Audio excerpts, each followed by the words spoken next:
এতদিন পুলিশের নাগালের বাইরে হঠাৎ করে একজন সাধারণ মানুষ তাকে ধরে দিল। বাংলার মানুষ বিচার করবে, বিচার করেছে যে এতদিন ধরে যে প্রশান্ত বর্মনকে খোঁজা হচ্ছিল সেটা মমতা ব্যানার্জির সরকার খুঁজে পায়। আর 15 দিন আমাদের শুভেন্দু অধিকারী সরকার আসার পরই একজন সাধারণ মানুষ তাকে খুঁজে দিল।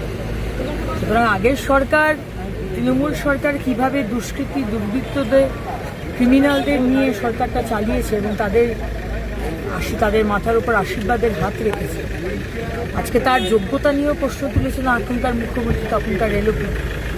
সুতরাং এসব কী বলবো, ক্যালাস ইনকেপেবল অপদার্থ লোকদের টাকা তোলার জন্য লাগানো ছিল।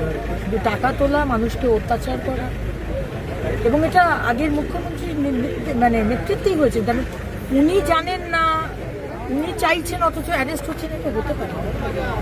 দেখছেন তো আমাদের মুখ্যমন্ত্রী আজকে 15 দিনের মধ্যে কিছু হিস্টোরিক ডিসিশনস নিচ্ছেন, প্রতিদিন নিচ্ছে। সাধারণ মানুষ কোথাও এই সাহসটা পেয়েছে যে একজন অভিযুক্তকে তারাও চাইলে রাস্তায় ধরে দিতে পারেন, এই ধরনের একজন ভিডিও একদম ভয়ে আউট ভরসাহীন, যেটা মাননীয় প্রধানমন্ত্রী বলেছেন, সেটাই আজকে গ্রাউন্ড লেভেলে মানুষ পৌঁছে গেছে। সেখানে ফলতায় আমরা এরকম রেজাল্ট দেখতে পাচ্ছি, আর প্রশান্ত বর্মনকে একজন সাধারণ মানুষ, এটাই দরকার ছিল।